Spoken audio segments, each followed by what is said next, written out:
Quisiera compartir una palabra con ustedes. Voy a poner el reloj ahí para no tomar más del tiempo debido. Una palabra que es un principio que está en Proverbios capítulo 11.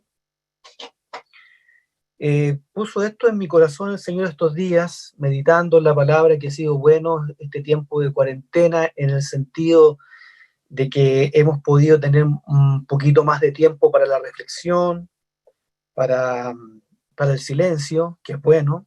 El silencio es la contraparte de la comunión, y el silencio fortalece la comunión con Dios, fortalece la comunión con los demás, fortalece la comunión con la iglesia. La reflexión, el silencio, el acallar las voces y los ruidos que habitualmente circundan nuestra vida, nos permite tener una conexión distinta.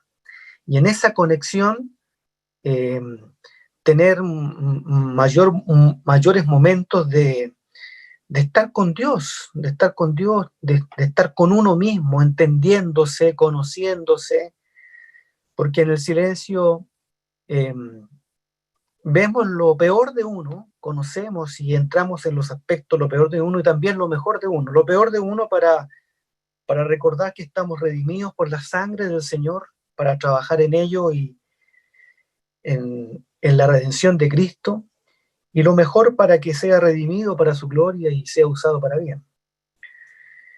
El libro de Proverbios tiene una palabra que dice así, lo escogí porque me llamó mucho la atención y de alguna manera convocó lo que estaba en mi corazón.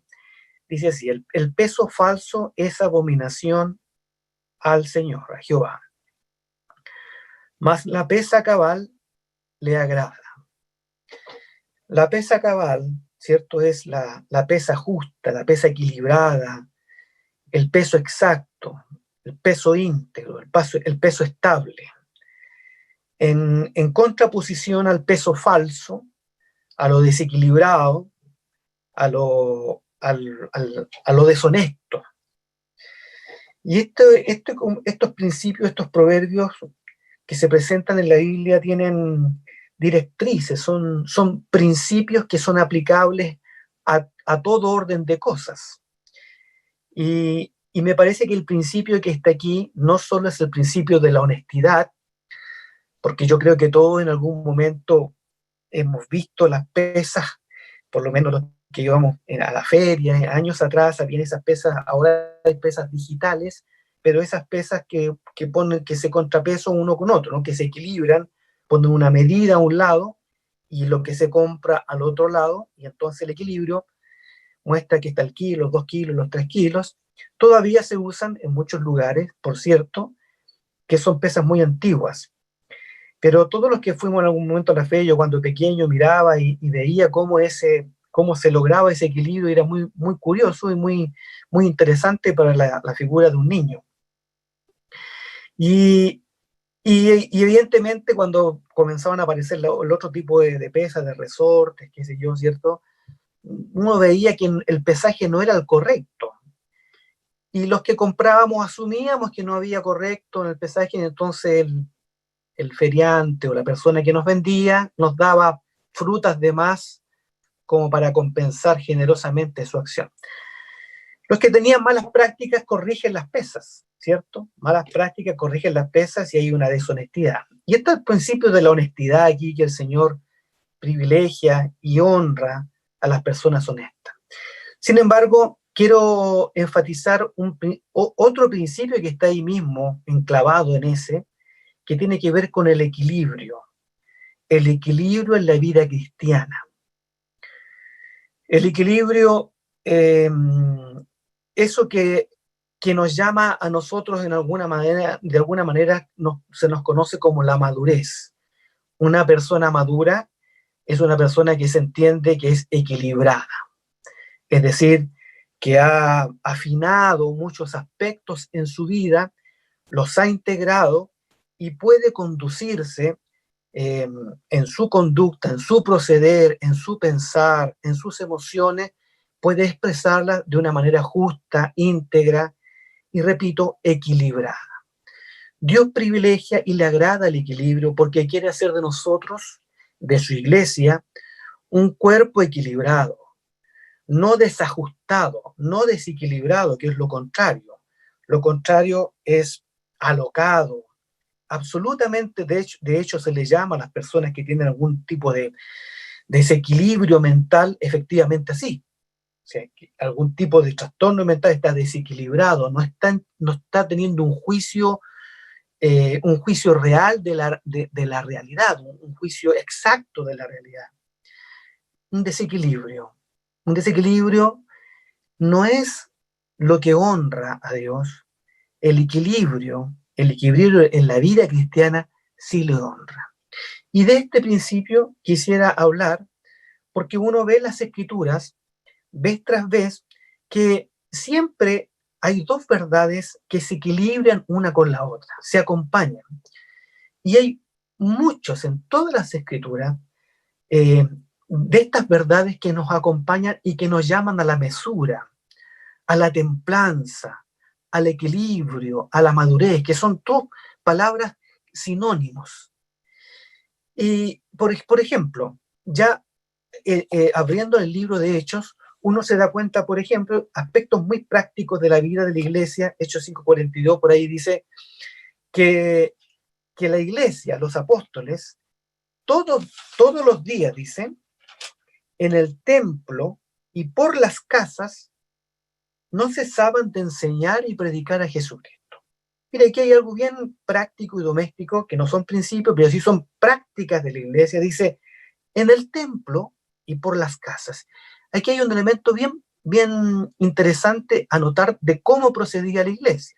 La iglesia tenía una actividad pública, que lo hacía en el templo, en un lugar del templo en ese tiempo, no el templo que entendemos nosotros, donde nos congregamos el galpón, sino el templo el templo de Herodes en ese tiempo, que era un patio donde se juntaba la iglesia afuera, alrededor, y tenía una actividad pública para predicar, para anunciar, donde todos en masas participaban, un grupo masivo, un conglomerado que se reunía para hacer iglesia y tenían una actividad pública.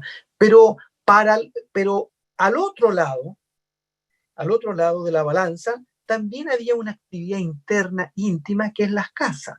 La iglesia también se distribuía y funcionaba por las casas, donde hay otro ambiente, donde todos podían hablar, donde había una intimidad de los unos con los otros mucho más pequeña, más estrecha, más profunda, donde todos podían conocerse y podían participar del pan, del vino, podían tener sus ágapes, reuniones de amor, de fraternidad. Entonces uno se da cuenta de que hay un equilibrio ya en el funcionamiento de la iglesia. Por las casas, la actividad íntima, en lo público, en espacios abiertos, la proclamación. Y miren, dice, enseñaban y predicaban a Jesucristo. Por un lado, la enseñanza, que es el aspecto, es el área chica, hablando en términos deportivos, donde uno entra al espacio más reducido para enseñar cómo se vive la doctrina del Señor, y también dice la predicación, enseñar y predicar a Jesucristo. Interesante, interesante porque se revelaba, se anunciaba el Señor para que todos creyeran, y también se enseñaba, se predicaba y se enseñaba en aspectos mucho más reducidos. Uno lo ve a través de todos los libros, que siempre hay por lo menos dos principios que están equilibrando la vida de la iglesia y que también están equilibrando la vida de los creyentes, la vida de nosotros.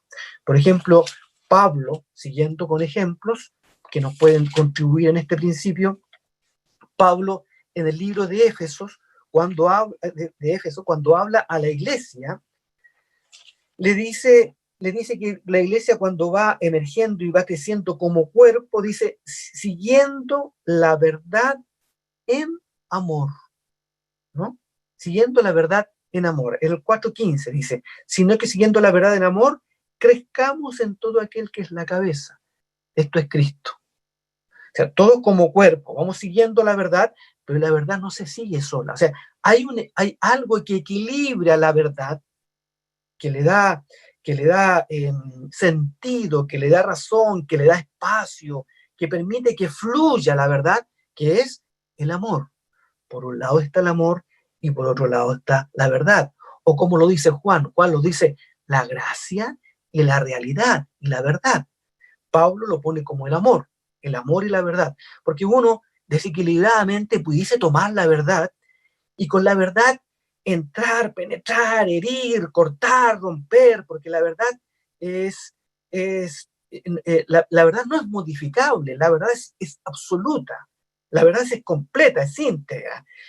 Pero lo que permite que la verdad encaje, que se ajuste a su medida y que se haga en un proceso gracioso, que se haga con la posibilidad de apertura, donde haya un espacio de entendimiento en un proceso y esa verdad tenga cabida y cale en el corazón de las personas, eso es el amor. O lo que, repito, Juan llamó gracia. La gracia es esa cosa que aceita todo el engranaje para que el engranaje funcione. Si no hay aceite en el motor, entonces las piezas rozan unas con otras y la fuerza que está incorporada en ese motor no puede funcionar y se deteriora. Muy bien, Pablo dice, así es también la gracia y la verdad, equilibrio. En todas las escrituras tenemos estos pasajes. Fíjense que Pablo, en el capítulo 1 de Efesios, versículo 15, hace una oración.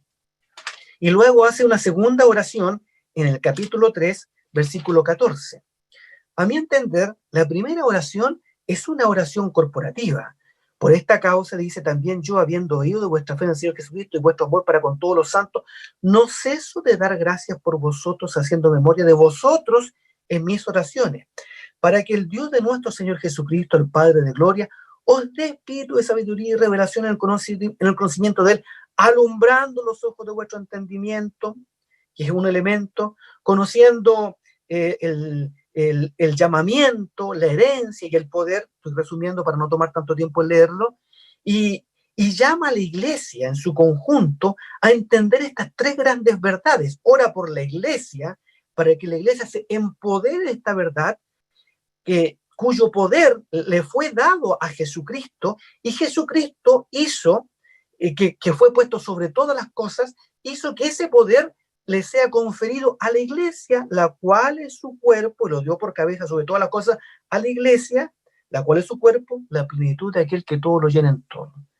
Pablo hace una oración por la iglesia para que tengamos tal comprensión del llamamiento, de la herencia, del poder, y nos posesionemos de este aspecto como cuerpo, como el nuevo hombre, Cristo la cabeza, y nosotros la iglesia como su cuerpo. Pero la segunda oración que hace, en el capítulo 3, versículo 14, Pablo habla, creo que esta oración es más individual. Dice, por esta causa doblo mis rodillas ante el Padre de nuestro Señor Jesucristo, de quien toma nombre toda familia en los cielos y la tierra, para que os dé conforme a las riquezas de su gloria, el ser fortalecidos con poder en el hombre interior, por su espíritu, para que habite Cristo por la fe en vuestros corazones, a fin de que arraigados y cimentados en amor, seáis plenamente capaces de comprender, y ahí agrega, con todos los santos, cuáles son las dimensiones, ¿cierto? La profundidad, la altura, la anchura del amor de Cristo. Entonces, aquí hay una segunda oración que es una oración individual. O sea, ora para que cada creyente sea fortalecido en el interior, individualmente, sea fortalecido con poder en el hombre interior para conocer el amor de Dios, cuáles son las dimensiones de su amor, para que seamos llenos de toda la plenitud de Dios, luego con todos los santos como iglesia. Y hay un segundo componente allí, que es el individual. Está el componente corporativo, como cuerpo, como iglesia, y lo individual. Y son dos elementos que todos tenemos que tenerlos presentes permanentemente. No podemos obviar el uno, porque el uno necesita del otro. Hacer énfasis en lo corporativo, en la iglesia, en la masa, en esta una sola iglesia, sin enfatizar los aspectos, los deberes y los deberes como individuo, como miembro, es nefasto. ¿Por qué? Porque, porque tendremos una iglesia compuesta en su conjunto con miembros débiles, poco consagrados, con poca responsabilidad individual, con vidas nefastas que no, de qué se puede hablar mucho. Y al revés, si enfatizamos un evangelio individual, nos enfrentamos al final con personas, con superhombres, superhéroes, con supermodelos, con personas que se ponen en un trono, en una posición, con, con una competencia de creyentes entre ellos para ver quién es el mejor. Pero la escritura nunca es desequilibrada. Siempre nos llama un equilibrio en todas las cosas. Todo orden de cosas, sea desde lo espiritual, desde lo del alma, lo anímico, y sea desde lo físico, la escritura nos llama a tener un equilibrio. Y eso le agrada a Dios. Le agrada. Nosotros mismos, que por la gracia del Señor hemos llegado a una esfera de comprensión, repito, con mucha humildad lo digo, hemos llegado a una esfera de comprensión de verdades absolutas, verdades plenas, como la preeminencia de Cristo sobre todas las cosas, la centralidad del Señor sobre todas las cosas y la revelación de Cristo en la iglesia. Nosotros que somos personas que hemos llegado por la gracia de Dios a un entendimiento pleno de estas verdades, nosotros con mayor razón necesitamos y debemos tener un equilibrio en todas las otras verdades que comprenden esta gran verdad. Pablo en el libro de Hechos le dice a los hermanos, cuando habla con los ancianos de Éfeso, nada menos que de la iglesia de Éfeso, les dice lo siguiente, les dice que en algún momento van a aparecer personas desequilibradas que lo que van a hacer es dañar al rebaño y que entrarán en medio, que no van, dice, porque yo sé que después de mi partida, lo leo textualmente, entrarán en medio de vosotros lobos rapaces que no perdonarán al rebaño. Y de vosotros mismos se levantarán hombres que hablen cosas perversas para arrastrar así a los discípulos. Hace una advertencia de lo que va a ocurrir, de los desequilibrios que pudiesen ocurrir y que van a ocurrir en los excesos de aquellos que no atendieron el buen consejo de Dios, de construir una vida equilibrada. Entonces van a entrar en desequilibrios y de alguna manera van a tender a desequilibrar a los demás. Aun cuando Pablo, fíjense, en el versículo anterior, el 20-28, habla acerca de la iglesia, de la verdad de la iglesia, porque les dice, por tanto, mirad por vosotros mismos y por todo el rebaño en que el Espíritu Santo os ha puesto como obispos para apacentar la iglesia del Señor, la cual él ganó por su sangre. Allí dice, hemos llegado a entender la verdad de la iglesia del Señor, que es las verdades supremas, las que están más arriba de todo, dentro de la soberanía de Dios y de las grandes revelaciones, porque la revelación va en progreso, hasta llegar a un entendimiento pleno de lo que es la iglesia y Cristo, y la centralidad de Cristo sobre todas las cosas, que es el propósito de Dios, que es lo que entiendo yo que Pablo les dice a ellos allí, a ustedes que entienden esto, tengan advertencia de esto otro, e incorporen elementos de todas las otras verdades dichas anteriormente en este mismo sermón. Porque Pablo les dice, comienza a explicar en este mismo capítulo, como una escalada de verdades, una escala de verdades, hasta llegar a una comprensión de la iglesia. Por ejemplo, dice en el versículo 21, dice, testificando, yo me comportaba con usted, testificando a judíos y a gentiles acerca del arrepentimiento para con Dios y de la fe en nuestro Señor Jesucristo. Da testimonio. No vamos a leer todo el pasaje, puede leerlo usted en casa con más tranquilidad. Pone un primer escalón, el arrepentimiento, la conversión, la fe en Dios, versus las obras, versus la ley. Más adelante habla, en el versículo 24, el evangelio de la gracia de Dios el 25, el Evangelio o predicando el reino de Dios, y luego ahora de todo el consejo de Dios, y luego en el pasaje que yo les dije, habla de la iglesia del Señor. Entonces, se dan cuenta que hay verdades que van siendo incorporadas una tras otra y que nos llega a una comprensión completa. Nosotros que hemos entendido estas verdades de la iglesia, necesitamos más que nadie, más que todos, tener localidades equilibradas, iglesias ajustadas al equilibrio del Señor, discípulos equilibrados, maduros, porque la revelación así lo demanda, lo exige. Nosotros más que nadie debemos, o más que todos, debemos tener este tipo de principio transversal, desde lo corporativo hasta lo individual. Pablo, el mismo Pablo que les habla aquí a los hermanos en Hechos, le habla a Timoteo, que era un delegado apostólico, incluso en la iglesia de Éfeso y en varias otras regiones, trata de corregir algunos excesos de desequilibrio en la doctrina, en el hablar y en el oír. Y cuando leemos las epístolas, la primera epístola de Timoteo y la segunda epístola de Timoteo, nos encontramos con que efectivamente hay algunos desequilibrios en algunos que quieren hablar, que quieren comprender, que quieren entender, y que en este afán de comprender, de entender, de conocer, fueron más allá y comenzaron a desequilibrarse. ¿Por qué digo esto, hermanos?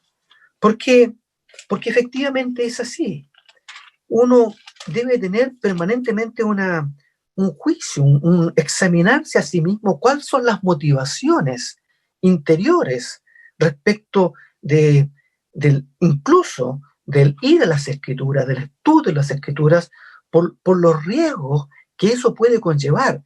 Pueden haber motivaciones que no son verdaderamente espirituales, y se lo voy a demostrar, como está aquí en la escritura. Pablo corrige situaciones en estas cartas, y fíjese, pone ejemplos de algunos hermanos que fueron más allá y que se desequilibraron, yendo más allá de lo debido, y no incorporaron elementos y no se ajustaron a las advertencias que el Señor nos da en su palabra. Nos habla de Himeneo y Alejandro, de Himeneo y Fileto, nos habla de Demas, nos habla de Figelo y Hermógenes, que son hermanos, personas que seguramente se iniciaron bien, pero no atendieron el buen consejo de las escrituras del equilibrio. ¿Y qué ocurrió? El entendimiento no fue acompañado con el hacer. La fe no fue acompañada con las obras, como lo dice Santiago. El entendimiento, la fe, no fue acompañada con una visión práctica y visible de la vida cristiana, y terminaron hablando y atendiendo a fábulas, a genealogías interminables que acarrean disputas más bien que edificación de Dios. Le dice Pablo a Timoteo, terminaron, como dice Pablo en estas mismas cartas, advirtiéndole a Timoteo, así, si alguno enseña otra cosa y no se conforma a las sanas palabras de nuestro Señor Jesucristo y a la doctrina que es conforme a la piedad, está envanecido, no sabe nada, delira acerca de cuestiones, de contiendas de palabras, noten eso, de las cuales nacen envidias, pleitos, blasfemias, malas sospechas, disputas necias de hombres corruptos de entendimiento. Se dan cuenta que el desequilibrio aquí está en el entendimiento, privados de la verdad, que toman la piedad como fuente de ganancia. Apártate de los tales, le dice Pablo a Timoteo. Esto es bien interesante, hermano. ¿Por qué? Porque vamos a volver a Timoteo, pero porque el mismo apóstol Santiago advierte respecto de esto. Y la advertencia de Santiago está en lo siguiente. Dice de esta manera: no solamente nosotros debemos ser, dice, por esto mismo, amados hermanos, todo hombre sea pronto para oír y tardo para hablar, tardo para irarse, porque la ira del hombre no obra la justicia de Dios. Por lo cual, desechando toda inmundicia y abundancia de malicia, recibid con mansedumbre la palabra implantada, la cual puede salvar vuestras almas. Y aquí dice lo siguiente, tomen atención. Pero sed hacedores de la palabra, no tan solo oidores, engañándoos a vosotros mismos. Porque si alguno es oidor de la palabra, pero no hacedor de ella, este es semejante al hombre que se considera en un espejo su rostro natural. Porque él se considera a sí mismo y se va, y luego olvida cómo era. Mas el que mira atentamente en la perfecta ley, la ley de la libertad, y persevera en ella, no siendo oidor olvidadizo, sino hacedor de la obra, este será bienaventurado en lo que hace. Santiago es un apóstol que llama al equilibrio en el Evangelio. ¿Por qué digo esto, hermano? ¿Y por qué tengo esta carga? Porque en este tiempo en que estamos muy virtuales y muy, como de alguna manera estamos todos confinados, más resguardados en la casa, y estamos muy internautas, uno se encuentra con una cantidad de predicaciones y hermanos que han dado oído a, a predicación tras predicación, a palabra tras palabra, compartir tras compartir, no solo en nuestro contexto, hablo de otros tantos contextos, y uno entra y se encuentra con una cantidad, pero megas y megas de grabaciones, de predicaciones de todos los tipos. Y hay personas que se han puesto adictas a las predicaciones, al solo oír. Y oyen, y oyen, y oyen, y oyen predicaciones. Y la palabra en este sentido, Santiago, es muy práctica, nos instruye a no ser oidores solamente, sino hacedores, como el mismo Señor nos enseñó. Porque dice, el que es oidor y no hacedor de la palabra es como un hombre que contempla su cara en un espejo. Y todos entendemos que los espejos de ese tiempo no eran los espejos que tenemos ahora. Los espejos de ahora son espectaculares, nos ven hasta los más mínimos detalles. Uno se mira y se ve y se encuentra con la realidad, con la triste realidad de algunos que va pasando el tiempo.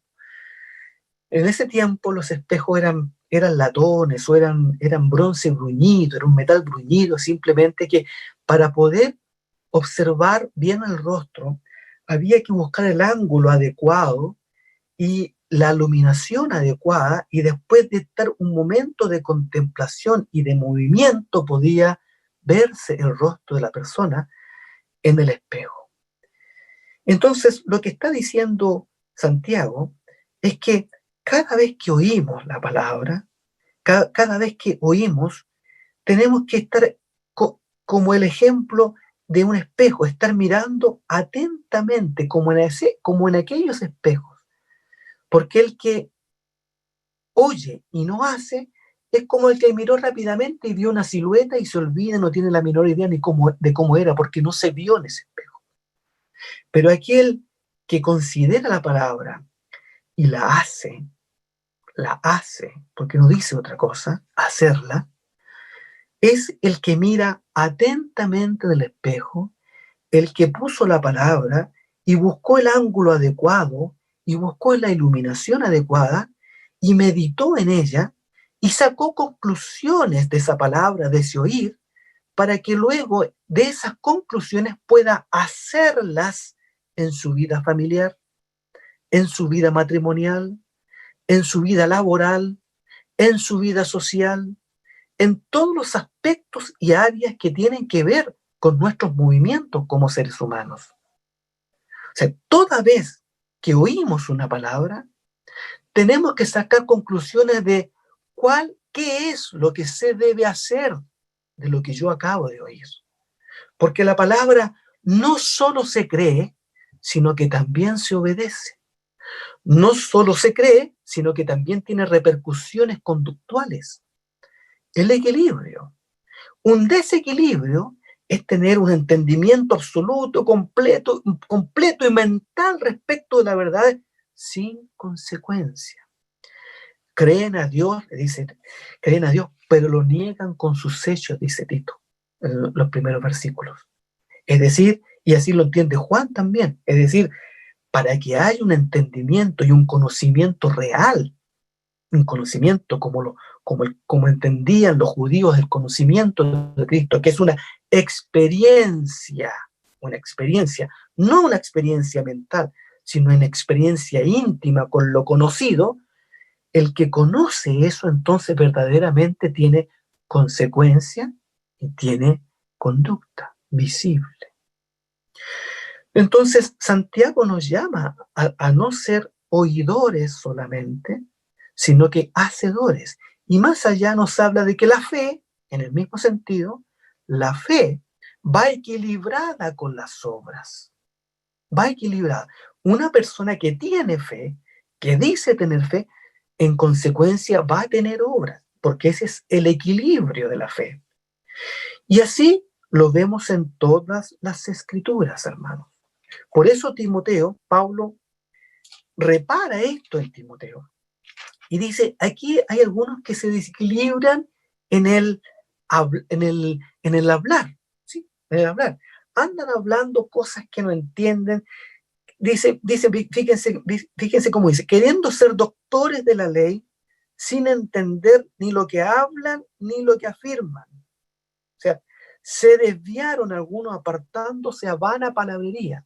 Aquí hay excesos de los que hablan y hay excesos de los que oyen. Y aquí a los que hablan o a los que nos toca hablar, o en el servicio del hablar, hay algunos principios que debemos tener siempre presentes. Por ejemplo, el don no puede superar la vida. Si alguien tiene el don de hablar, o esta facilidad de expresarse, o esta facilidad de enseñar, o esta facilidad de mostrar algunas verdades, tiene que tener como principio básico y equilibrio en su vida permanentemente esto. El don que te ha sido dado no puede superar la vida de Dios, no puede superar la vida que Dios ha puesto en ti o lo que se ve de ti. Es un principio básico que nos equilibra. Porque los dones son tan preciosos, son tan maravillosos, y especialmente los que hablan, a veces los que revelan, los que muestran, que nos llevan a verdades sublimes. El don no puede ser mayor que los aspectos visibles en la vida. Es más, la vida debe presidir el don. Toda vez que el don supera la vida, detente. Porque estás deformándote como siervo, como obrero, como creyente, como enseñador, como aquel que instruye, como el que preside.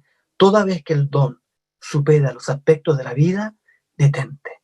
Es un buen semáforo, es una buena señal para detenerse y equilibrarse.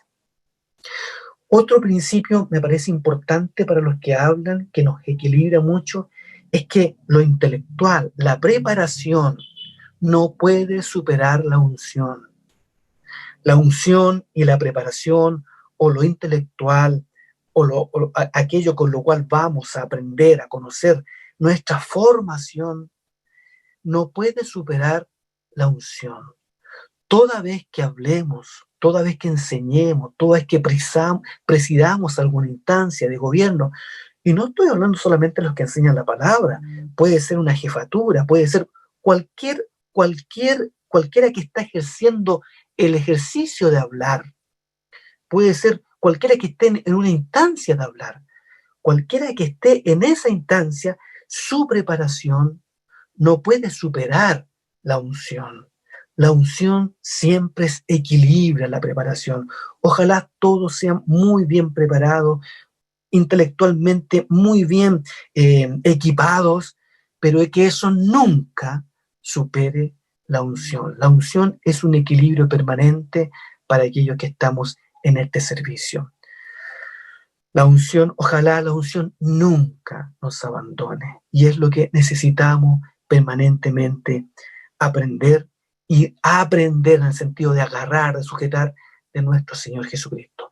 Pero hay excesos, hermanos, en esta carta, no solamente para los que hablan, sino también para los que oyen. Fíjense en segunda de Timoteo capítulo 4, el 4.3, dice, porque vendrán tiempos cuando no sufrirán la sana doctrina, sino que teniendo comezón de oír, se amontonarán maestros conforme a sus propias concupiscencias y apartarán de la verdad del oído y se volverán a las fábulas.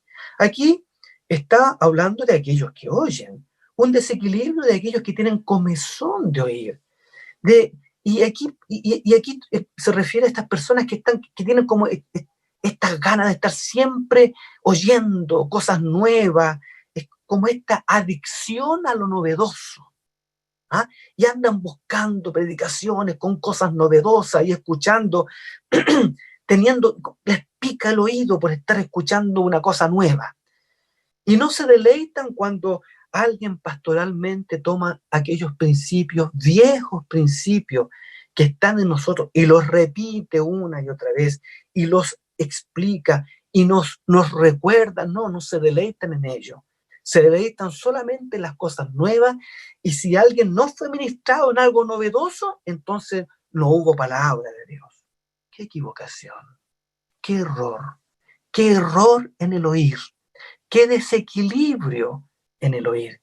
Fíjense que leyendo, ahora que he tenido un poquito más de tiempo para estudiar, yo años atrás estudié harto hebreo, estuve como un año tanto en la universidad estudiando hebreo, y el hebreo, fíjese que tiene es un idioma, un dialecto, es, que, cuya formación, cuya configuración se forma por raíces. Y de estas raíces nacen muchas palabras que se van declinando. Y la raíz de balanza, balance, equilibrio y oír, tienen la misma raíz. Qué interesante, me pareció muy, muy interesante, porque oír, equilibrio, balance, vienen de la misma familia, de la misma raíz. Está llamando, Pablo, hace un llamado y una exhortación también a estos personajes o a estos cristianos que tienen esta adicción por las predicaciones. Y ese es un gran elemento, un elemento que hay que tener presente toda vez que uno escucha una palabra. ¿Uno quiere escuchar por adicción o de verdad quiere enriquecer y alimentar su corazón y su espíritu? Algunos escuchan, y lamentablemente tengo que decirlo, pero algunos escuchan palabras como un elemento distractor de lo esencial. Y se llenan de palabras, y se llenan de estudios, y se llenan de muchas cosas, y al final lo que está detrás de ese impulso, que pareciera muy espiritual y muy piadoso, no es más que un esconder, un distractor de aquello esencial que está huyendo de algo en lo cual Dios quiere trabajar con él. Eso le pasó a Hermógenes, a Fileto y a todos estos otros personajes que se muestran en la Escritura, que al final terminan deformados de escuchar tanto, de tener el oído, el comezón de oír, de tener estas ganas de hablar, deformaciones desequilibradas en la iglesia. Comenzaron bien y van terminando mal. Oyeron y no fueron oidores, no fueron hacedores de la palabra.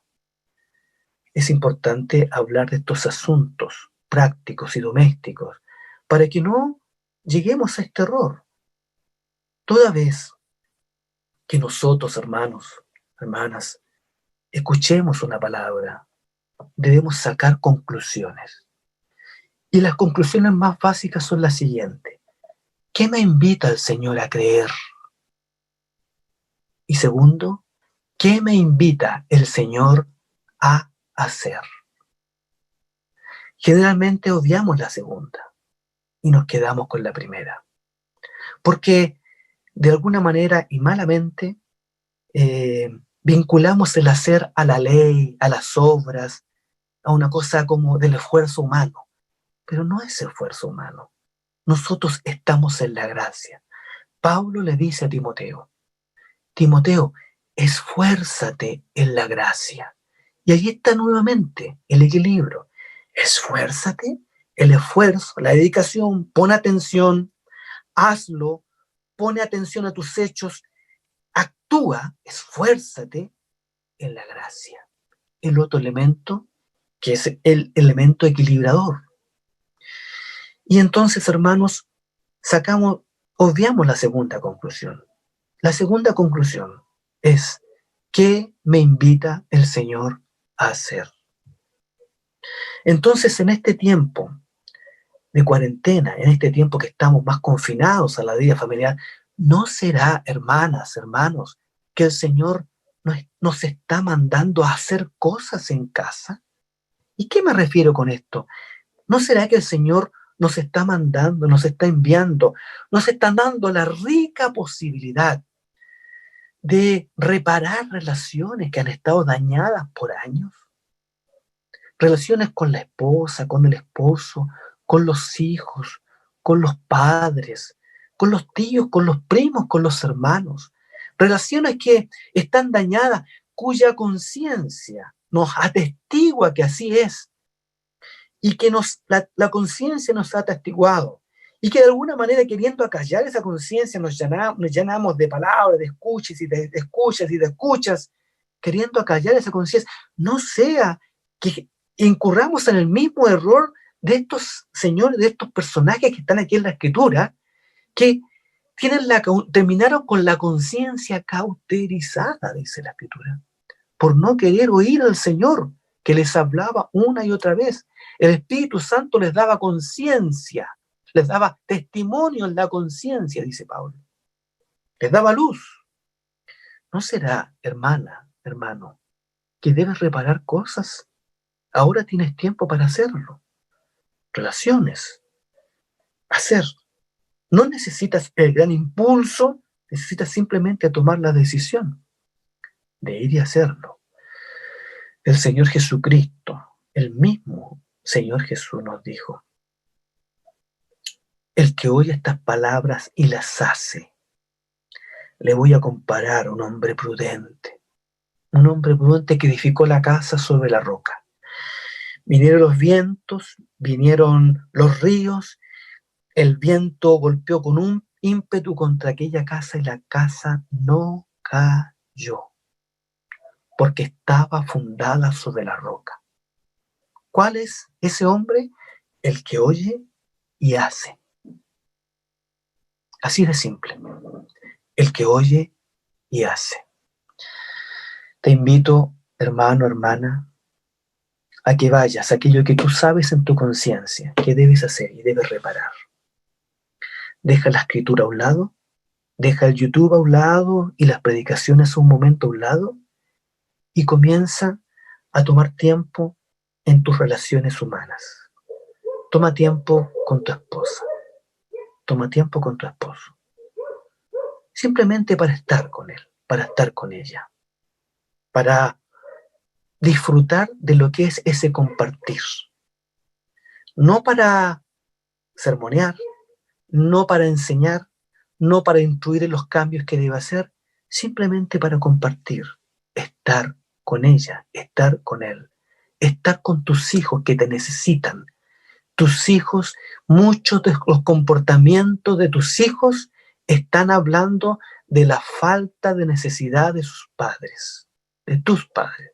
Ese comportamiento que tú quieres corregir en él y que no te gusta, no es otra cosa que un llamado inconsciente a la presencia paternal, a la presencia maternal en su vida.